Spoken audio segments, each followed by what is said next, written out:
ವಾರ್ತೆಯ ಮುಖ್ಯಾಂಶಗಳು. ನಗರಸಭೆ ಕಂದಾಯ ಅಧಿಕಾರಿ ಆರ್.ಎಂ. ವರ್ಣೇಕರ್ ಮತ್ತು ನಗರಸಭೆ ಸದಸ್ಯ ಗಣಪತಿ ನಾಯ್ಕ್ ಬಂಧನ. ದೀಪನ್ ಎಂ.ಎನ್. ಉತ್ತರ ಕನ್ನಡ ಜಿಲ್ಲಾ ಎಸ್ಪಿಯಾಗಿ ಅಧಿಕಾರ ಸ್ವೀಕಾರ. ಅದ್ದೂರಿಯಾಗಿ ಯಶಸ್ವಿಯಾದ 5ನೇ ಕನ್ನಡ ಚುಟುಕು ಸಾಹಿತ್ಯ ಪರಿಷತ್ತಿನ ಸಮ್ಮೇಳನ.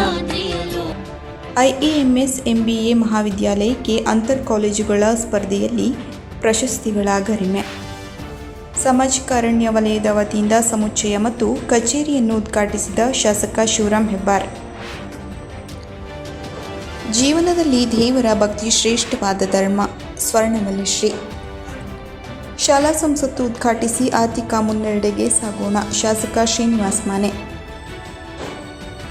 ಸಾಲ್ಗಾಂವ್ ಗ್ರಾಮ ಪಂಚಾಯತ್ ಅಧ್ಯಕ್ಷರು ಹಾಗೂ ಸದಸ್ಯರು ಬಿಜೆಪಿ ತೊರೆದು ಕಾಂಗ್ರೆಸ್ ಸೇರ್ಪಡೆ. ಪಕ್ಷಕ್ಕೆ ಯುವ ಜನತೆ ಆಧಾರ ಸ್ತಂಭ ಇದ್ದಂತೆ. ರೂಪಾಲಿ ನಾಯ್ಕ್. ಜುಲೈ 16ರಂದು ನಗರದ ಪ್ರತಿಷ್ಠಿತ ನಗರಸಭೆಯ ಕಂದಾಯ ಇಲಾಖೆ ಅಧಿಕಾರಿ ಆರ್.ಎಂ. ವರ್ಣೇಕರ್ ಮತ್ತು ನಗರಸಭೆ ಸದಸ್ಯ ಗಣಪತಿ ನಾಯ್ಕ್ ಅವರನ್ನು ಲೋಕಾಯುಕ್ತ ಪೊಲೀಸರು ಬಂಧಿಸಿದ್ದಾರೆ. ಈ ಹಿಂದೆ ರಮೇಶ್ ಹೆಗಡೆ ಎಂಬಾತರಿಂದ ದೂರು ನೀಡಿದ ಹಿನ್ನೆಲೆಯಲ್ಲಿ ಇವರಿಬ್ಬರ ಮೇಲೆ ಲೋಕಾಯುಕ್ತರು ಒಂದು ಕಣ್ಣು ಇಟ್ಟಿದ್ದರು. ಬುಧವಾರ ಜಾಗದ ವಿಷಯಕ್ಕೆ ಸಂಬಂಧಿಸಿದಂತೆ ರಮೇಶ್ ಹೆಗಡೆಯವರಿಂದ 3 ಲಕ್ಷ ರೂಪಾಯಿ ಲಂಚ ಸ್ವೀಕರಿಸುತ್ತಿರುವ ಸಮಯದಲ್ಲಿ ನಗರಸಭೆ ಸದಸ್ಯ ಗಣಪತಿ ನಾಯ್ಕ್ ಮತ್ತು ನಗರಸಭೆ ಕಂದಾಯ ಅಧಿಕಾರಿ ಆರ್.ಎಂ. ವರ್ಣೇಕರ್ ರೆಡ್ ಹ್ಯಾಂಡ್ ಆಗಿ ಲೋಕಾಯುಕ್ತ ಎ.ಪಿ. ಕುಮಾರಚಂದ ಹಾಗೂ ಇನ್ಸ್ಪೆಕ್ಟರ್ ವಿನಾಯಕ್ ಬಿಲ್ಲವ ನೇತೃತ್ವದಲ್ಲಿ ದಾಳಿ ನಡೆಸಿದಾಗ ಸಿಕ್ಕಿಬಿದ್ದಿದ್ದಾರೆ. ಇವರಿಬ್ಬರನ್ನು ಲೋಕಾಯುಕ್ತ ಪೊಲೀಸರು ತೀವ್ರ ಕಾರ್ಯಾಚರಣೆಗೆ ಒಳಪಡಿಸಿ ತನಿಖೆ ಮುಂದುವರೆಸಿದ್ದಾರೆ. ಸ್ವತಃ ದೂರು ನೀಡಿದ ವ್ಯಕ್ತಿ ರಮೇಶ್ ಹೆಗಡೆ ಮಾಧ್ಯಮದವರ ಮುಂದೆ ಹೇಳಿಕೆ ನೀಡಿದ್ದಾರೆ. ಕೋರ್ಟ್ನಲ್ಲಿ ಎಲ್ಲಿ ಶಿರ್ಸಿ ಕೋರ್ಟ್ನಲ್ಲಿ ಎಲ್ಲಿ ಜಾಗ ಒಂದು ವಿಕಾಸ ಜಾಗ ನಾವು ಉಳಿದಂಥ ವಾಸವಾಗಿದ್ದಂಥ ಜಾಗ ಕೋರ್ಟ್ನಲ್ಲಿ ಇದ್ದಾಗ ಅಂತ 2007ರಲ್ಲಿ ಇವ್ರು ನಮಗೊಂದು ನೋಟಿಸ್ ಕೊಟ್ಟರು. ಯಾರು ನಗರಸಭೆಯಲ್ಲಿ ನೋಟಿಸ್ ಕೊಟ್ಟ ನಂತರ ನಾವು ಅದ್ರ ವಿರುದ್ಧ ಕೋರ್ಟಿಗೆ ಹೋದ್ವಿ. ಕೋರ್ಟಿಗೆ ಹೋದ್ಕೊಳ್ಳಿ ಅಂತ ಆಯಿತು ಅಂದರೆ 2014ರಲ್ಲಿ ಕೋರ್ಟು ನಮ್ಮಂತ ಕಾಯಂ ಇಂಜೆಕ್ಷನ್ ಕೊಡ್ತು, ನಗರಸಭೆ ವಿರುದ್ಧ ಕೊಡ್ತು. ಇವರು ಆ ಟೈಮ್ಗೆ ಅಲ್ಲಿಂದ ಇಲ್ಲಿ ಏನು ಅಪೀಲ್ ಏನೂ ಮಾಡಲಿಲ್ಲ, ಏನೇನೂ ಮಾಡಲಿಲ್ಲ. ಮೇಲ್ತಾಗಿ ನಮ್ಮನ್ನೇ ಕರೆಸಿ ತಮ್ಮಂತೆ ಆಗದೆ ನಿಮ್ಮ ವಿರುದ್ಧ ಆಗದೆ ಅಂತ ಹೇಳ್ಕೊಂಡು ನಮಗೊಂಥರ ಮಾನಸಿಕ ಹಿಂಸೆ ಕೊಡ್ಲಿಕ್ಕೆ. ಈ 2016ರಲ್ಲಿ ಏನು ನಿಕಾಲೆ ಆಯಿತು ಅಲ್ಲಿ ತನಕ ಇವ್ರು ಏನೇ ಮಾಡಿದೆಯ ಈ ಕಳೆದ 2025ರಲ್ಲಿ ಸೀದಾ ಬಂದು ನಮಗೊಂದು ನೋಟಿಸ್ ಜಾರಿ ಮಾಡ್ತಾರೆ. ಇವರು ನಗರಸಭೆ ನೋಟಿಸ್ ಜಾರಿ ಮಾಡ್ತಾರೆ. ಅಲ್ಲಿ ನೀವು ಇಲ್ಲಿಗಲ್ ಆಗಿದ್ರಿ, ನಿಮ್ಮನ್ನು ನಾವು ಅಲ್ಲಿಂದ ಎತ್ತಗಣಿ ಮಾಡಬೇಕು, ಹಂಗೆ ಅಂತ ಹೇಳ್ಕೊಂಡು ನಮಗೊಂದು ಇದು ಮಾಡ್ತಾರೆ. ನೋಟಿಸ್ ಮೇಲೆ ನೋಟಿಸ್ ಕೊಡ್ಲಿಕ್ಕತ್ತು. ಹಿಂದಿನ ಇರಲಿ ಈ ಇದರೊಳಗೆ ಈಗಿನ ಏನು ಪ್ರಭಾರಿ ಕಮಿಷನರು ಇದ್ದಾರೆ, ಇದು ಪ್ರಕರಣದಲ್ಲಿ ಇದ್ದಾರೆ. ಈಗ ನೋಡ್ಬೇಕು ಅವ್ರು ಹೇಳಿಕೆಯಲ್ಲಿ ಏನು ಕೊಡ್ತಾರೆ ನೋಡ್ಬೇಕಾಗ್ತದೆ. ಅದ್ರಲ್ಲಿ ಅವರು ಇದ್ದಾರೆ. ಈ ಪ್ರಭಾರಿ ಕಮಿಷನರು ಮತ್ತು ಈ ವರ್ಣೇಕರ್ ಸೇರಿಕೊಂಡು ನನಗೆ ನೋಟಿಸ್ ಮೇಲೆ ನೋಟಿಸ್ ಕೊಟ್ಟಿದ್ದಲ್ಲದೆ ಸ್ವತಃ ನಮ್ಮ ಮನೆಗೆ ಬಂದು ದುಡ್ಡಿಗೆ ಡಿಮಾಂಡ್ ಮಾಡಿದ್ರು. ಈ ನಗರಸಭೆಯಲ್ಲಿ ಒಂದು ಕೋರ್ಟ್ ಲೆಕ್ಕದಲ್ಲಿ ಮಾಡ್ಕೊಂಡಿದ್ರು. ತಾನು ಅರ್ಜಿದಾರ, ಕಮಿಷನರು, ನ್ಯಾಯಾಧೀಶರು, ಇಲ್ಲಿ ನಿಮಗೆ ನ್ಯಾಯ ಅಂತೂ ಸಿಗೋದಿಲ್ಲ, ನೀವು ಇದಕ್ಕೆಲ್ಲರೂ ನಿಮಗೇನಾದ್ರು ಒಂದು ಪರಿಹಾರ ಸಿಗಬೇಕು ಅಂತ ಹೇಳಿದ್ರೆ ನೀವು ನನಗೆ ಹಣ ಕೊಡಬೇಕು ಅಂಥೇಳಿ ಇದೇ ವರ್ಣೇಕರ ಮತ್ತು ಗಣಪತಿ ನಾಯ್ಕ್ ಸೇರ್ಕೊಂಡು ನಮ್ಮ ಮನೆಗೆ ಬಂದು ಡಿಮಾಂಡ್ ಮಾಡಿದ್ರು. ಯಾವಾಗ ಮಾಡಿ ಸರ್? ಇದು 4ನೇ ತಾರೀಕಿಗೆ ಮಾಡಿ. ನೆಕ್ಸ್ಟ್ ಸ್ವತಃ ಕಡೆಗೆ 8ನೇ ತಾರೀಕಿಗೆ ನಗರಸಭೆಗೆ ನಮ್ಗೆ ಕರೆಸ್ತಾರೆ. ಬೆಳಗ್ಗೆ 8:30 ಕರೆಸಿ ಏನು ಮಾಡಿದ್ರು ನಾವು ಹೇಳಿದ್ದು ಕೇಳ್ತಾರೆ. ಇಲ್ಲ ವಿಚಾರ ಕಡೆಗೆ ನಾವು ಕೇಳಿದ್ರಲ್ಲಿ ಈ ಹಣ ಎಷ್ಟು ಕೊಡಬೇಕು ಕೇಳಿದ್ರು. ಹಣ ಅವ್ರೇನು ಮಾಡ್ತಾರೆ, ಸಂಧೆ ಮಾಡಿ ತೋರಿಸ್ತಾರೆ. ಒಂದು ಸಲ 3 ಅಂತೇಳಿ ಸಂಧೆ ಮಾಡಿ ತೋರಿಸ್ತಾರೆ. ಕಡೆಗೆ ಬಾಯಿ ಬಿಟ್ಟು ಹೇಳಿ ಅಂತೇಳಿ ನಾನು ಹೇಳಿದಾಗ ಗಣಪತಿ ನಾಯ್ಕ ಅಂತ ಹೇಳ್ತಾರೆ, ಬಾಯಿ ಬಿಟ್ಟು ಹೇಳಪ್ಪ ಅವರಿಗೆ ಅಂತ ಹೇಳ್ತಾರೆ. ಇಲ್ಲ 3 ಲಕ್ಷ ಹೇಳ್ತಾ ಇದ್ದಾರೆ ಅಂತೇಳಿ ನಾನು ಹಂಗಾರೆ ವಿಚಾರ ಮಾಡ್ತಾ ಇದ್ದ ಸಲುವಾಗಿ ಅಂತೇಳಿ ಅಲ್ಲಿಂದ ಹೊರಟು ಬಂದಿದ್ದು. ಆ ಹಣದ ಬಗ್ಗೆ ಖಾತೆ ಮಾಡೋ ಸಲುವಾಗಿ ಮೊನ್ನೆ 14ಕ್ಕೆ ಮತ್ತು ಅವ್ರು ನನಗೆ ಭೇಟಿಯಾದ್ರು. ಕಡೆಗೆ ಏನು ಅಂತ ಕೇಳಿದ್ ನಾನು. ಇಲ್ಲ 3 ಲಕ್ಷ ಕೊಡಲೇಬೇಕು, ಇಲ್ಲಾಂದರೆ ನಾವು ಹಂಗೆ ಮಾಡ್ತೇವೆ ಹಿಂಗೆ ಮಾಡ್ತೇವೆ ಅಂತ. ಹಾಗಾಗಿ ನನಗೆ ಇವ್ರಿಗೆ ಈ ಕಿರುಕುಳ ತಾಳದೆ ನಾನು ಲೋಕಾಯುಕ್ತ ಹೋಗೊಂಡು ದೂರನ್ನು ಕೊಟ್ಟಿದ್ದೆ. ಆ ದೂರಿನ ಪರಿಣಾಮ ಇದೆಲ್ಲ ಆಗ್ತಾಯಿದ್ದು. ಇವತ್ತು ಮತ್ತೆಂತಲ್ಲ ಅವ್ರು ನೇರವಾಗಿ ನನಗೆ ಹಣ ತೊಗೊಂಡು ಇಂಥ ಇದು ಕ್ಷೇತ್ರದಲ್ಲಿ ಬನ್ನಿ ಅಂತ ಹೇಳಿದ್ರು, ಈ ಜಾಗದಲ್ಲಿ ಬನ್ನಿ ಅಂತ ಹೇಳಿದ್ರು. ಏನಾದ್ರು ಜಿಯೋ ಆಫೀಸ್ ಇದೆ, ಈಗ ನನಗೆ ನಾನು ಮಗ ಸೇರಿ ಇದು ಮಾಡ್ತಾ ಇದ್ದಾಗಿತ್ತು. ನಾನು ಮಗ ಸೇರಿ ಬಂದ್ರಿ ಇಲ್ಲಿ. ಕಡೆಗೆ ಇದೇ ಯಾರು ಗಣಪತಿ ಫೋನ್ ಮಾಡ್ಯಾವಾಗ ವರ್ಣೇಕರ್ ಅವ್ರು ಹೇಳಿದ್ದಾರೆ, ಸೀದಲ್ಲಿ ಜಿಯೋ ಆಫೀಸ್ ಹತ್ರ ಬರ್ರಿ, ನಮ್ಮ ಗಾಡಿ ಅಲ್ಲೇ ನಿಂತ್ಕೊಂಡು ಉಂಟು, ಅಲ್ಲೇ ತಂದು ಹಣ ಮುಟ್ಟಿಸ್ಬೇಕು ಅಂತ ಹೇಳಿದ್ರು. ನಾನು ಅಲ್ಲಿಂದ ಸೀದಾ ಬಂದೆ. ಇಲ್ಲಿ ಹಣ ಕೊಟ್ಟಿದ್ದೆ ಅವರಿಗೆ. ಅವ್ರು ಇಬ್ರು ಇದ್ರು, ಅವಾಗ ಗಣಪತ್ ನಾಯಕ್ ಮತ್ತೆ ವರ್ಣೇಕರ್ ಇಬ್ರು ಇದ್ರು. ಇಬ್ರು ಇದ್ರು. ಇಬ್ರು ಸೇರ್ಕೊಂಡು ಹಣ ತಗೊಂಡ್ರು. ಫಸ್ಟ್ ಹಣ ತಗೊಂಡ್ರ ಅವರು ವರ್ಣೇಕರ್. ಅದನ್ನ ಕಡೆ ಗಣಪತ್ ನಾಯಕ್ ಹತ್ರ ಕೊಟ್ಟರು ಅವರು. ಗಣಪತ್ ನಾಯಕ್ ರಿಪೀಟ್ ಮತ್ತೆ ಇವ್ರ ಹತ್ರ ಕೊಟ್ಟರು. ಎಷ್ಟು ಕೊಟ್ರಿ? 3 ಲಕ್ಷ ಕೊಟ್ಟಿದ್ದಾರೆ. ನಿನ್ನೆ ಅಂದರೆ 15/7/2025 ಕರ್ನಾಟಕ ಲೋಕಾಯುಕ್ತ ಕಾರವಾರ ಠಾಣೆಯಲ್ಲಿ ಶ್ರೀ ರಮೇಶ್ ಎನ್ನುವರು ರಮೇಶ್ ಹೆಗ್ಡೆ ಒಂದು ಪ್ರಕರಣ ದಾಖಲಿಸುತ್ತಾರೆ. ಅಂದರೆ ಇಲ್ಲಿ ನಗರಸಭೆಯ ಕಂದಾಯ ಅಧಿಕಾರಿಯಾದ RM ವರ್ಣೇಕರ್ ಮತ್ತು ಗಣಪತಿ ನಾಯಕ ಹಾಲಿ ಮೆಂಬರ್ ಆಗಿದ್ದಾರೆ ನಗರಸಭೆಯಲ್ಲಿ. ಈ ಹಿಂದೆ ಅವರು ಅಧ್ಯಕ್ಷರಾಗಿದ್ದರು. ಇವರು ಸುಮಾರು 60 ವರ್ಷದಿಂದ ಸರ್ವೆ ನಂಬರ್ 73ರಲ್ಲಿ 6 ಗುಂಟೆ ಜಾಗೆಯಲ್ಲಿ ತಮ್ಮ ಮನೆ ಮತ್ತು ಜಾಗ ಇದೆ, ಅದರಲ್ಲಿ ವಾಸಿಸ್ತಾ ಇದ್ದಾರೆ. 1983ಯಲ್ಲಿ ಈ ಜಾಗವನ್ನು ಅಂದಿನ ಪ್ರೆಸಿಡೆಂಟ್ ಅಂದರೆ ನಗರಸಭೆಯ ಅಧ್ಯಕ್ಷರು 50 ವರ್ಷಕ್ಕೆ ಲೀಸಿಗೆ ಕೊಟ್ಟಿರ್ತಾರೆ ಇವರು. 1991-92 ಇದು ಮುನ್ಸಿಪಾಲ್ಟಿಯ ರಿಜಿಸ್ಟ್ರಲ್ಲಿ ಕೂಡ ಎಂಟ್ರಿ ಆಗಿರುತ್ತೆ ಲೀಸ್. ಆದರೆ ಹಠಾತ್ತಾಗಿ 2005ರಲ್ಲಿ ಒಂದು ನೋಟಿಸ್ ಕೊಡ್ತಾರೆ ನಗರಸಭೆಯಿಂದ, ಇದು ಜಾಗ ಮತ್ತು ಮನೆಯನ್ನು ಖಾಲಿ ಮಾಡಬೇಕಂತೇಳಿ.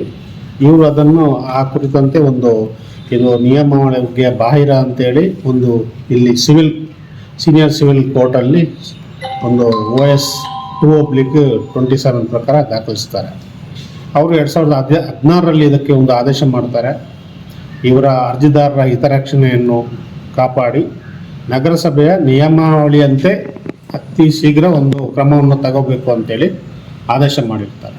ಆದರೆ ಸುಮಾರು 9 ವರ್ಷ ಆದ್ರೂ ಕೂಡ ನಗರಸಭೆಯಿಂದ ಯಾವುದೇ ಕ್ರಮ ಕೈಗೊಂಡಿರುವುದಿಲ್ಲ. ಈಗ 2025ಕ್ಕೆ ಮಾರ್ಚಲ್ಲಿ ಒಂದು ನೋಟಿಸ್ ಕೊಡ್ತಾರೆ, ಈ ಜಾಗ ಮತ್ತು ಮನೆಯನ್ನು ಖಾಲಿ ಮಾಡಬೇಕಂತೇಳಿ.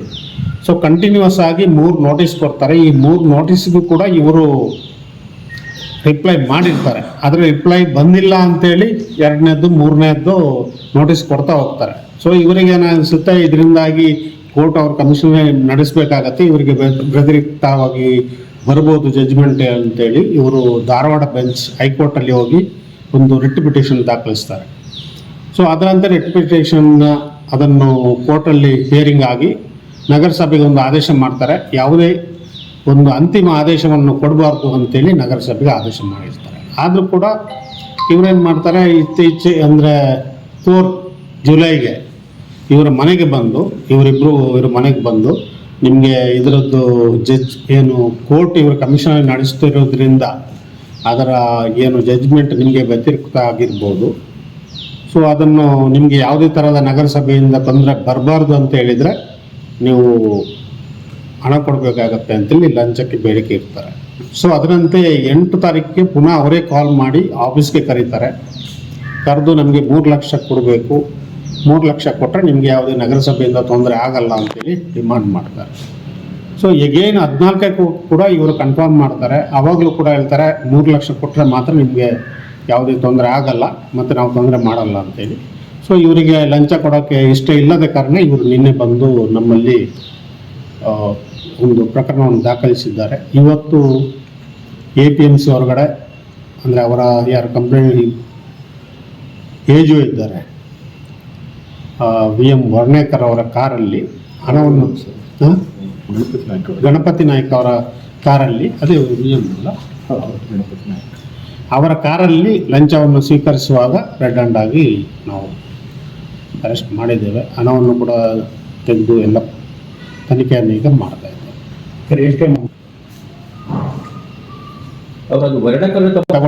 ತಗೊಂಡು ಗಣಪತಿ ನಾಯಕ್ ಕೊಟ್ಟಿದ್ದಾರೆ. ಇಲ್ಲ ಅಂದ್ರೆ ಅವರು ಹೆಸರು ಬೇರೆಯವ್ರದ್ದು ಹೇಳಿಲ್ಲ. ಅಂದ್ರೆ ಇದಕ್ಕೇನು ಕಮಿಷನ್ ಅವರು ಯಾರು ಕಮಿಷನರ್ ಇದ್ದಾರೆ ಅವರೇ ಇದರದ್ದು ಜಡ್ಜ್ಮೆಂಟ್ ಎಲ್ಲ ಕೊಡುವುದು ಅಂತೇಳಿ ಹೇಳಿದ್ದಾರೆ. ನಮ್ಮಲ್ಲಿ ಬಂದಿಲ್ಲ. ನೆಕ್ಸ್ಟ್ ಪ್ರೊಸೀಜರ್ ಏನು? ಕಂಪ್ಲೀಟ್ ಇದು ನಮ್ಮಲ್ಲಿ ಪ್ರೊಸೀಜರ್ ಇದೆ. ಈಗ ಮಾಜರೆಲ್ಲ ಆಗಿ ಕೋರ್ಟಿಗೆ ಪ್ರೊಡ್ಯೂಸ್ ಮಾಡ್ತೇವೆ. ಕಾರವಾರ ಸ್ಪೆಷಲ್ ಕೋರ್ಟ್ ಇರುವುದು ಅಲ್ಲೇ ಇರೋದು. ಜುಲೈ 16ರಂದು ಉತ್ತರ ಕನ್ನಡ ಜಿಲ್ಲೆಯ ನೂತನ ಜಿಲ್ಲಾ ಪೊಲೀಸ್ ವರಿಷ್ಠಾಧಿಕಾರಿಯಾಗಿ ದೀಪನ್ ಎಂಎನ್ ಬುಧವಾರ ಅಧಿಕಾರ ಸ್ವೀಕಾರ ಮಾಡಿದರು. ನೂತನವಾಗಿ ಆಗಮಿಸಿದ ಎಸ್ಪಿಗೆ ಜಿಲ್ಲಾ ಪೊಲೀಸರಿಂದ ಗೌರವಪೂರ್ವಕ ಸ್ವಾಗತ ಮಾಡಿಕೊಂಡು ಕಚೇರಿಗೆ ಆಗಮಿಸಿದ ದೀಪನ್ ಎಂಎನ್ ಅವರಿಗೆ ಸಿಬ್ಬಂದಿಯಿಂದ ಗಾರ್ಡ್ ಆಫ್ ಆರ್ನ್ ಸಲ್ಲಿಸಲಾಯಿತು. ತದನಂತರ ಜಿಲ್ಲಾ ಮಟ್ಟದ ಹಿರಿಯ ಅಧಿಕಾರಿಗಳು ಅವರಿಗೆ ಹೂಗುಚ್ಛ ನೀಡುವ ಮೂಲಕ ಸ್ವಾಗತ ಕೋರಿದರು. ಈ ಸಂದರ್ಭದಲ್ಲಿ ನಿರ್ಗಮಿತ ಎಸ್ಪಿ ನಾರಾಯಣ್ ಎಂ ಅವರು ನೂತನ ಎಸ್ಪಿಗೆ ಜಿಲ್ಲೆಯ ಬಗ್ಗೆ ಪರಸ್ಪರ ಮಹತ್ವದ ಮಾಹಿತಿ ವಿನಿಮಯ ಮಾಡಿಕೊಂಡು ಅಧಿಕೃತವಾಗಿ ಅಧಿಕಾರ ಹಸ್ತಾಂತರಿಸಿದರು. ನಂತರ ಕಡತಗಳಿಗೆ ಸಹಿ ಮಾಡುವ ಮೂಲಕ ನೂತನ ಎಸ್ಪಿ ದೀಪನ್ ಎಂಎನ್ ಅಧಿಕಾರ ವಹಿಸಿಕೊಂಡರು. ಪತ್ರಕರ್ತರೊಂದಿಗೆ ಮಾತನಾಡಿದ ಎಸ್ಪಿ ದೀಪನ್ ಎಂಎನ್ ಅವರು ಜಿಲ್ಲೆಯಲ್ಲಿ ಶಾಂತಿ ಹಾಗೂ ಕಾನೂನು ಸುವ್ಯವಸ್ಥೆ ಕಾಪಾಡಲು ಎಲ್ಲ ಇಲಾಖೆಗಳೊಂದಿಗೆ ಹಾಗೂ ಸಾರ್ವಜನಿಕರ ಸಂಘಟನೆಗಳ ಸಹಕಾರದೊಂದಿಗೆ ಕರ್ತವ್ಯ ನಿರ್ವಹಿಸುತ್ತೇನೆ ಎಂದು ಹೇಳಿದರು. ಅಲ್ಲದೆ ಉತ್ತಮ ಆಡಳಿತಕ್ಕಾಗಿ ತಂಡದ ಜೊತೆಗೂಡಿ ಕರ್ತವ್ಯ ನಿರ್ವಹಿಸುವುದಾಗಿ ಭರವಸೆ ನೀಡಿದರು. ಈ ಸಂದರ್ಭದಲ್ಲಿ ಹಲವಾರು ಅಧಿಕಾರಿಗಳು, ಸಿಬ್ಬಂದಿಗಳು ಮತ್ತು ಸಾರ್ವಜನಿಕರು ನೂತನ ಎಸ್ಪಿಗೆ ಶುಭ ಕೋರಿದರು. ಒಂದು ಬದಿ ಸಹ್ಯಾದ್ರಿ, ಒಂದು ಬದಿ ಕಡಲು, ನಡುಮಧ್ಯದಲ್ಲಿ ಅಡಕೆ ತೆಂಗುಗಳ ಮಡಲು. ಸಿರಿಗನ್ನಡದ ಚಪ್ಪರವೇ ನನ್ನ ಜಿಲ್ಲೆ, ಇಲ್ಲಿಯೇ ಇನ್ನೊಮ್ಮೆ ಹುಟ್ಟುವೆನು ನಲ್ಲೆ. ಉತ್ತರ ಕನ್ನಡ ಜಿಲ್ಲೆಯ ಪ್ರೀತಿಯ ಸಾರ್ವಜನಿಕರಿಗೆ ಪ್ರಕೃತಿಯ ಅಪರೂಪಗಳಲ್ಲಿ ಅಪರೂಪ ಎಂಬಂತೆ ಸೃಷ್ಟಿಯಾದ ಜಿಲ್ಲೆಯೇ ಈ ಉತ್ತರ ಕನ್ನಡ. ನೋಡಿದಷ್ಟು ದೂರ ಕಡಲು, ಅಷ್ಟೇ ಪ್ರೀತಿ ತುಂಬಿದ ಜನರ ಒಡಲು. ನಿಸರ್ಗಕ್ಕೆ ಸವಾಲ್ ಎನಿಸುವ ಸುಂದರ ಸೌಂದರ್ಯದ ಜಿಲ್ಲೆಗೆ ಮನಸೋತಿದೆ. ಇಂತಹ ಜಿಲ್ಲೆಯಲ್ಲಿ ಕರ್ತವ್ಯ ನಿರ್ವಹಿಸುವುದೇ ಒಂದು ಸೌಭಾಗ್ಯ. ಈ ಜಿಲ್ಲೆಯಲ್ಲಿ ಕಳೆದ 1 ವರ್ಷದಿಂದ ಪೊಲೀಸ್ ವರಿಷ್ಠಾಧಿಕಾರಿಯಾಗಿ ಕರ್ತವ್ಯ ನಿರ್ವಹಿಸಿದ್ದು ಹೆಮ್ಮೆ ಎಂದೆನಿಸುತ್ತದೆ. ಕರ್ತವ್ಯ ಸಮಯದಲ್ಲಿ ಹಗಲಿರುಳೆನ್ನದೆ ನನ್ನ ಜೊತೆ ಕರ್ತವ್ಯ ನಿರ್ವಹಿಸಿದ ಅಧಿಕಾರಿ ಸಿಬ್ಬಂದಿಗಳಿಗೆ ಹಾಗೂ ಮಾಧ್ಯಮ ಮಿತ್ರರಿಗೆ ಧನ್ಯವಾದಗಳು. ಇಂದು ಸರ್ಕಾರದ ವರ್ಗಾವಣೆ ಆದೇಶದಂತೆ ಕರ್ತವ್ಯದಿಂದ ನಿರ್ಗಮಿಸುತ್ತಿದ್ದು ನೂತನ ಪೊಲೀಸ್ ವರಿಷ್ಠಾಧಿಕಾರಿಯಾಗಿ ಅಧಿಕಾರ ಸ್ವೀಕರಿಸಿದ ಶ್ರೀ ದೀಪನ್ ಎಂಎನ್ ಅವರಿಗೆ ಶುಭ ಹಾರೈಸಿ, ನಿಮ್ಮ ಪ್ರೀತಿ ಈ ಸಹಕಾರ ಹೀಗೆ ಮುಂದುವರಿಯಲಿ ಎಂದು ಆಶಿಸುತ್ತೇನೆ. ಎಲ್ಲರಿಗೂ ವಂದಿಸುತ್ತಾ ಕರ್ತವ್ಯ ಸಮಯದಲ್ಲಿ ಸಹಕರಿಸಿದ ನನ್ನ ಜಿಲ್ಲೆಯ ಪ್ರೀತಿಯ ಸಾರ್ವಜನಿಕರಿಗೆ ತುಂಬು ಹೃದಯದ ಧನ್ಯವಾದಗಳು. ಇಂತಿ ನಿಮ್ಮ ಎಂ ನಾರಾಯಣ್ IPS. ಜಿಲ್ಲೆಯೊಂದಿಗಿನ ತಮ್ಮ ಒಡನಾಟದ ಬಗ್ಗೆ ಹೃದಯಾಂತರಾಳದ ಮಾತು. SS ಮುರಳಿ ಸಾರೀಸ್ ಸೀರೆಗಳ ಮಹಾ ಉತ್ಸವ ನೇಕಾರರಿಂದ ನೇರ ಗ್ರಾಹಕರಿಗೆ. ಉತ್ತರ ಕನ್ನಡ ಜಿಲ್ಲೆಯ ಶಿರಸಿಯಲ್ಲಿ ಇದೀಗ ಸೀರೆಗಳ ಮಹಾಮೇಳ. ಮಹಿಳೆಯರಿಗೆ ನಿಮ್ಮ ನೆಚ್ಚಿನ ಸೀರೆಗಳು ಕೈಗೆಟುಕುವ ದರದಲ್ಲಿ. ಮದುವೆ, ಗೃಹ ಪ್ರವೇಶ ಹಾಗೂ ಇನ್ನಿತರ ಶುಭ ಸಮಾರಂಭಗಳಿಗೆ ಅತಿ ಕಡಿಮೆ ಬೆಲೆಯಲ್ಲಿ ಉತ್ಕೃಷ್ಟ ಗುಣಮಟ್ಟದ ಸೀರೆಗಳು ದೊರೆಯುತ್ತವೆ. 200 ರೂಪಾಯಿ ಆರಂಭಿಕ ಬೆಲೆಯೊಂದಿಗೆ ನಮ್ಮಲ್ಲಿ ಡೈಲಿ ವೇರ್, ಬಾರ್ಡರ್ ಸೀರೆ, ಸಿಲ್ಕ್ ಸೀರೆ, ಸೆಮಿ ಸಿಲ್ಕ್ ಸೀರೆ, ಕಾಟನ್ ಸೀರೆ, ಇಳ್ಕಲ್ ಸೀರೆ, ಗಡವಾಲ ಸೀರೆ, ಧರ್ಮಾವರಂ ಸೀರೆಗಳು ದೊರೆಯುತ್ತವೆ. ಹಾಗಿದ್ದರೆ ಇನ್ನೇಕೆ ತಡ, ಇಂದೇ ಭೇಟಿ ನೀಡಿ Sagara Govindrao hall, Bhagat Singh road, Sirsi. Mobile number 9035950078. Davanagere ವಿಶ್ವವಿದ್ಯಾಲಯದ ಇನ್ಸ್ಟಿಟ್ಯೂಟ್ ಆಫ್ ಮ್ಯಾನೇಜ್ಮೆಂಟ್ ಸ್ಟಡೀಸ್ ಇತ್ತೀಚೆಗೆ ನಡೆದ ಉತ್ಕರ್ಷ 2025 ವಿದ್ಯಾರ್ಥಿ ಪ್ರಸ್ತುತಿ ಸ್ಪರ್ಧೆಯಲ್ಲಿ ಹುಬ್ಬಳ್ಳಿಯ institute of excellence in management science ವಿದ್ಯಾರ್ಥಿಗಳು 6 ಬಹುಮಾನಗಳಲ್ಲಿ ವಿಜೇತರಾಗಿದ್ದಾರೆ. ಈ ಕಾರ್ಯಕ್ರಮವು ದೇಶದಾದ್ಯಂತ ಪ್ರತಿಭಾನ್ವಿತ ಮನಸ್ಕರನ್ನು ಒಗ್ಗೂಡಿಸಿ ನವೀನ ವಿಚಾರಗಳನ್ನು ಪ್ರಸ್ತುತಪಡಿಸಲು, ಸಂವಹನ ಶ್ರೇಷ್ಠತೆ ಮೆರೆಯಲು, ನಾಯಕತ್ವ ಗುಣ ಹೊಂದಲು, ಸಮಕಾಲೀನ ಸಮಸ್ಯೆಗಳನ್ನು ಪರಿಹರಿಸಲು, ವ್ಯವಹಾರ ರಸಪ್ರಶ್ನೆಗಳು ಮತ್ತು ಇನ್ನೂ ಅನೇಕ ವಿಚಾರಗಳನ್ನು ಕೇಂದ್ರೀಕರಿಸಿದ್ದವು. ಸುಮಾರು 300 ವಿದ್ಯಾರ್ಥಿಗಳು ವಿವಿಧ ಕಾರ್ಯಕ್ರಮಗಳಲ್ಲಿ ಭಾಗವಹಿಸಿದ್ದರು. IEMS ಮಹಾವಿದ್ಯಾಲಯದ ಕುಮಾರಿ ಸ್ನೇಹಾ ನಾಯಕ್, ಚಂದ್ರಿಕಾ ಅರ್ಕಸಾಲಿ, ಸೋನಾಲಿ ಕೂಲಿ, ಶ್ರೇಯಾ ಬಸವಪಟ್ಟಣ, ಕುಮಾರ್ ವಿನಯ್ ಜಿ ಯಾದವ, ವರುಣ್ ಅವರಿಂದ ಅತ್ಯುತ್ತಮ ಭಾಷಣಕಾರ ಪ್ರಶಸ್ತಿಯನ್ನು ಪಡೆದುಕೊಂಡಿತು. ಕೈಜೇನ್ ಎಜುಪ್ಲಸ್ ಸೊಸೈಟಿಯ ಅಧ್ಯಕ್ಷ CA ಡಾಕ್ಟರ್ NA ಚರಂತಿಮಠ ವಿದ್ಯಾರ್ಥಿಗಳು ಮಾಡಿದ ಪ್ರಯತ್ನಗಳನ್ನು ಶ್ಲಾಘಿಸಿದರು. ನಿರ್ದೇಶಕ ಡಾಕ್ಟರ್ ವೀರಣ್ಣ DK ಈ ಸಂದರ್ಭದಲ್ಲಿ ತಂಡದ ಸದಸ್ಯರನ್ನು ಅಭಿನಂದಿಸಿದರು. ಅಧ್ಯಾಪಕ ಪ್ರೊಫೆಸರ್ ಜಯರಾಜ್ G ಈ ಕಾರ್ಯಕ್ರಮವನ್ನು ಸಂಯೋಜಿಸಿದ್ದರು. ಅದ್ದೂರಿಯಾಗಿ ಯಶಸ್ವಿಯಾದ ಕಚ್ಚುಸಾಪ ಅಂತಾರಾಜ್ಯ ಮಟ್ಟದ ನೇ ಕಚ್ಚುಸಾಪ ಸಮ್ಮೇಳನದ ಚುಟುಕು ಸಂದರ್ಭದಲ್ಲಿ ಕಾಸರಗೋಡಿನ ವೆಂಕಪ್ಪಯ್ಯ ಪ್ರತಿಷ್ಠಾನದಲ್ಲಿ ನಡೆದ ವಿಚಾರಗೋಷ್ಠಿಯಲ್ಲಿ ಉತ್ತರ ಕನ್ನಡ ಹಿರಿಯ ಉಪನ್ಯಾಸಕರು ಹಾಗೂ ನೀಲೇಕಣಿಯ ಕಾಲೇಜಿನ ಪ್ರಾಂಶುಪಾಲರಾದ ವಸಂತ್ ನಾಯ್ಕ್ ವೆಂಕಪ್ಪಯ್ಯ ರವರೊಂದಿಗೆ ಪಾಲ್ಗೊಂಡಿದ್ದರು. ಜುಲೈ 16ರಂದು ಪಟ್ಟಣದ ಪಿಎಲ್ಡಿ ಬ್ಯಾಂಕ್ ಬಳಿ ಇರುವ ಅರಣ್ಯ ಇಲಾಖೆಯ ಸಾಮಾಜಿಕ ಅರಣ್ಯ ವಲಯದ ವಸತಿ ಸಮುಚ್ಚಯ ಮತ್ತು ಕಚೇರಿಯನ್ನು ಬುಧವಾರ ಶಾಸಕ ಶಿವರಾಂ ಹೆಬ್ಬಾರ್ ಉದ್ಘಾಟಿಸಿದರು. ನಂತರ ಕಚೇರಿಯ ಆವರಣದಲ್ಲಿ ಗಿಡ ನೆಟ್ಟು ನೀರುಣಿಸಿ ಇದರ ಸದುಪಯೋಗವನ್ನು ಪಡೆದುಕೊಳ್ಳಬೇಕೆಂದು ಶುಭ ಹಾರೈಸಿದರು. ಈ ಸಂದರ್ಭದಲ್ಲಿ ಮಾಜಿ ಶಾಸಕರಾದ ವಿಎಸ್ ಪಾಟೀಲ್, ಬ್ಲಾಕ್ ಕಾಂಗ್ರೆಸ್ ಸಮಿತಿ ಅಧ್ಯಕ್ಷರಾದ ಕೃಷ್ಣ ಹಿರೇಹಳ್ಳಿ ಸೇರಿದಂತೆ ಪಟ್ಟಣ ಪಂಚಾಯತ್ ಅಧ್ಯಕ್ಷರು, ಉಪಾಧ್ಯಕ್ಷರು, ಸದಸ್ಯರು, ಅಧಿಕಾರಿಗಳು ಉಪಸ್ಥಿತರಿದ್ದರು. ಜೀವನದಲ್ಲಿ ದೇವರ ಭಕ್ತಿ ಮುಖ್ಯವಾದ ಧರ್ಮ. ಧರ್ಮಕ್ಕೆ ಅನೇಕ ವಿವರಗಳು ಇದ್ದವೆ. ಅದರಲ್ಲಿ ದೇವರ ಭಕ್ತಿ ಶ್ರೇಷ್ಠವಾದ್ದು ಎಂದು ಸೋಂದಾ ಸ್ವರ್ಣವಲ್ಲಿ ಮಹಾಸಂಸ್ಥಾನದ ಮಠಾಧೀಶ ಶ್ರೀ ಗಂಗಾಧರೇಂದ್ರ ಸರಸ್ವತಿ ಮಹಾಸ್ವಾಮೀಜಿ ನುಡಿದರು.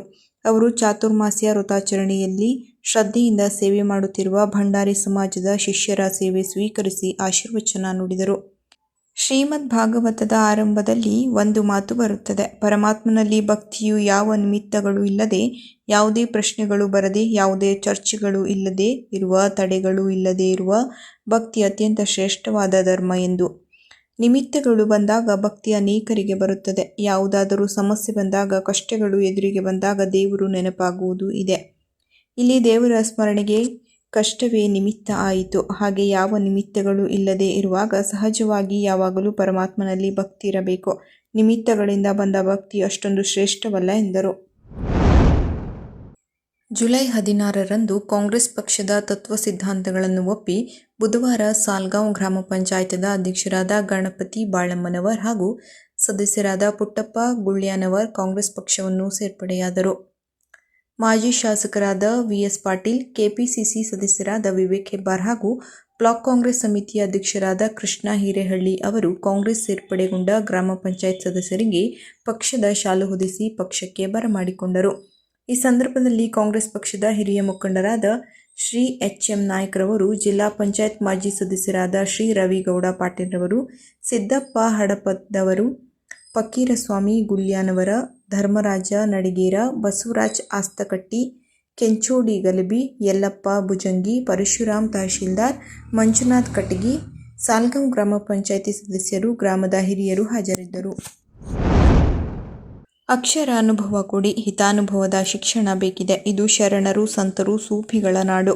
ಭಾವೈಕ್ಯತೆಯ ಬೀಡು. ಮಾನವತೆ ಇಲ್ಲಿನ ಮೌಲ್ಯವಾಗಿದೆ. ಸಂಘರ್ಷ ಬಿಡೋಣ, ಆರ್ಥಿಕ ಮುನ್ನಡೆಗೆ ಮುಂದಾಗೋಣ ಎಂದು ಶಾಸಕ ಶ್ರೀನಿವಾಸ್ ಮಾನೆ ಹೇಳಿದರು. ತಾಲೂಕಿನ ಬೆಳಗಾಲಪೇಟೆ ಗ್ರಾಮದ ಸರ್ಕಾರಿ ಪ್ರೌಢಶಾಲೆಯಲ್ಲಿ ವಿದ್ಯಾರ್ಥಿಗಳಿಂದಲೇ ರಚಿತವಾದ ಜ್ಞಾನತರಂಗ ಮಾಸಪತ್ರಿಕೆ ಬಿಡುಗಡೆ ಹಾಗೂ ಶಾಲಾ ಸಂಸತ್ತಿನ ಉದ್ಘಾಟನೆ ನೆರವೇರಿಸಿ ಅವರು ಮಾತನಾಡಿದರು. ಮಕ್ಕಳಿಗೆ ಉತ್ತಮ ಸಂಸ್ಕಾರ, ಶಿಕ್ಷಣ ನೀಡದೆ ಹೋಗುತ್ತಿರುವುದರಿಂದ ವಿನಾಶದತ್ತ ಯುವ ಪೀಳಿಗೆ ಹೋಗುತ್ತಿರುವ ಅಪಾಯಗಳು ಕಣ್ಮುಂದೆ ಕಾಣುತ್ತಿವೆ. ಭಾರತ ವಿಶ್ವಬಂಧು ಆಗಿದೆ. ಈಗ ವಿಶ್ವ ನಾಯಕತ್ವ ನಮ್ಮದಾಗಬೇಕಾಗಿದೆ. ಇದು ಯಾರೊಬ್ಬರಿಂದ ಸಾಧ್ಯವಾಗುವುದಿಲ್ಲ. ಸಾಮೂಹಿಕ ಜವಾಬ್ದಾರಿ ಬೇಕಿದೆ. ಹಾಗಾಗಿ ನಾವೆಲ್ಲರೂ ಸಾಮಾಜಿಕ ಕಳಕಳಿ, ಜವಾಬ್ದಾರಿ ಪ್ರದರ್ಶಿಸಬೇಕಿದೆ. ನಮಗೇಕೆ ಬೇಕು ಎನ್ನುವ ಅನಾದರ ಬೇಡ ಎಂದರು. ಸಾಹಿತಿ ಪ್ರೊಫೆಸರ್ ಮಾರುತಿ ಶಿಡ್ಲಾಪುರ ಮಾತನಾಡಿ, ಶಿಕ್ಷಣ ಒಂದು ಸಂಸ್ಕಾರವಾಗಬೇಕೇ ಹೊರತು ಅಂಕಪಟ್ಟಿಯ ಘೋಷಣೆಯಲ್ಲ. ಜಗತ್ತು ಬದಲಾಗಿದೆ, ಶಿಕ್ಷಣದ ರೀತಿಯೂ ಬದಲಾಗಿದೆ. ಆದರೆ ಮೌಲ್ಯವನ್ನು ಮರೆಮಾಚುವ ಶಿಕ್ಷಣ ನಮಗೆ ಬೇಡ. ಒಳ್ಳೆಯದನ್ನು ಪಾಲಿಸುವ, ಒಳ್ಳೆಯದಕ್ಕಾಗಿ ಹಾತೊರೆಯುವ, ಉತ್ತಮ ನಡೆನುಡಿಯ ಮುತ್ತಿನಂತಹ ಬದುಕಿಗೆ ಬೇಕಾದ ಶಿಕ್ಷಣ ಬೇಕಾಗಿದೆ. ಗುರುವಿನ ಮಾರ್ಗದರ್ಶನದಿಂದ ಮಕ್ಕಳು ನಾಡು ಮೆಚ್ಚುವ ಪ್ರತಿಭೆ ಹೊಂದಿ ಬೆಳೆಯುವಂತಾಗಲಿ. ಮಕ್ಕಳಿಗೆ ಸೃಜನಶೀಲತೆ ಕಲಿಸಿ ಅದರಂತೆ ಬದುಕುವ ಮಾರ್ಗದರ್ಶನ ಮಾಡುವಂತಾಗಲಿ ಎಂದರು. ಚಂದ್ರಶೇಖರ ಬಳ್ಳಾರಿ ಅಧ್ಯಕ್ಷತೆ ವಹಿಸಿದ್ದರು.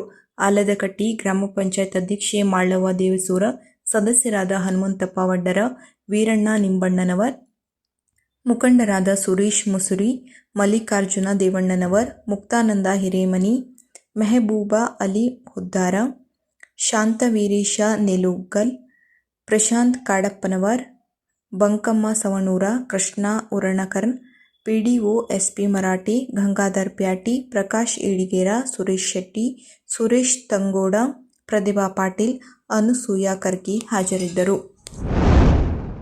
ಯುವ ಜನತೆ ಪಕ್ಷಕ್ಕೆ ಆಧಾರ ಸ್ತಂಭ ಇದ್ದಂತೆ. ಪಕ್ಷದ ಯುವ ಮೋರ್ಚಾ ಚೆನ್ನಾಗಿ ಕೆಲಸ ಮಾಡುತ್ತಿದೆ. ಪಕ್ಷದ ಚಟುವಟಿಕೆಗಳಲ್ಲಿ ಇನ್ನೂ ಹೆಚ್ಚು ಕ್ರಿಯಾಶೀಲವಾಗಿ ತೊಡಗಿಕೊಳ್ಳುವ ಮೂಲಕ ಪ್ರಧಾನಿ ನರೇಂದ್ರ ಮೋದಿ ನೇತೃತ್ವದ ಕೇಂದ್ರ ಸರ್ಕಾರದ ಸಾಧನೆಗಳನ್ನು ಮನೆ ಮನೆಗೂ ತಲುಪಿಸುವ ಮೂಲಕ ಸಂಘಟನೆಯನ್ನು ಮತ್ತಿಷ್ಟು ಬಲಪಡಿಸಬೇಕು ಎಂದು ಬಿಜೆಪಿ ರಾಜ್ಯ ಉಪಾಧ್ಯಕ್ಷೆ, ಕಾರವಾರ ಅಂಕೋಲಾ ವಿಧಾನಸಭಾ ಕ್ಷೇತ್ರದ ಮಾಜಿ ಶಾಸಕಿ ರೂಪಾಲಿ ಎಸ್ ನಾಯ್ಕ್ ತಿಳಿಸಿದರು. ಕಾರವಾರ ಹಾಗೂ ಅಂಕೋಲಾ ಮಂಡಲಗಳಲ್ಲಿ ಬುಧವಾರ ಜರುಗಿದ ಬಿಜೆಪಿ ಯುವ ಮೋರ್ಚಾ ಕಾರ್ಯಕಾರಿಣಿ ಸಭೆಯನ್ನುದ್ದೇಶಿಸಿ ಅವರು ಮಾತನಾಡಿದರು. ಕಾರ್ಯಕರ್ತರೇ ಪಕ್ಷಕ್ಕೆ ಜೀವಾಳ. ಪಕ್ಷ ನಮಗೇನು ಕೊಟ್ಟಿದೆ ಎನ್ನುವುದಕ್ಕಿಂತ ಪಕ್ಷಕ್ಕಾಗಿ ನಾವೇನು ಮಾಡುತ್ತಿದ್ದೇವೆ ಎನ್ನುವುದನ್ನು ಯೋಚಿಸಿ ಮತ್ತಷ್ಟು ಹುಮ್ಮಸ್ಸಿನಿಂದ ಪಕ್ಷದ ಸಂಘಟನಾ ಚಟುವಟಿಕೆಗಳಲ್ಲಿ ತೊಡಗಿಕೊಳ್ಳಬೇಕು. ವಿಶ್ವದ ಅತಿದೊಡ್ಡ ರಾಜಕೀಯ ಪಕ್ಷವಾದ ಭಾರತೀಯ ಜನತಾ ಪಕ್ಷದ ಕಾರ್ಯಕರ್ತರು ಎಂದು ಹೇಳಿಕೊಳ್ಳಲು ನಮಗೆ ಹೆಮ್ಮೆ ಇದೆ. ಇಂತಹ ಪಕ್ಷವನ್ನು ಮತ್ತಷ್ಟು ಬಲಪಡಿಸುವ ಮೂಲಕ ದೇಶದ ಅಭಿವೃದ್ಧಿಗೆ ಕೊಡುಗೆ ನೀಡಬೇಕು ಎಂದು ಮನವಿ ಮಾಡಿದರು. ಈ ಸಂದರ್ಭದಲ್ಲಿ ಯುವ ಮೋರ್ಚಾ ಜಿಲ್ಲಾಧ್ಯಕ್ಷ ಪ್ರೇಮ್ಕುಮಾರ್, ನಗರ ಮಂಡಲ ಅಧ್ಯಕ್ಷ ನಾಗೇಶ್ ಕುರ್ಡೇಕರ್, ಜಿಲ್ಲಾ ಮಾಧ್ಯಮ ಸಹ ಸಂಚಾಲಕ ಕಿಶನ್ ಕಾಂಬಳೆ, ಅಭಿ ಹರಿಕಂತ್ರ, ಅಜಯ್ ಜೋಶಿ ಮತ್ತಿತರರು ಉಪಸ್ಥಿತರಿದ್ದರು.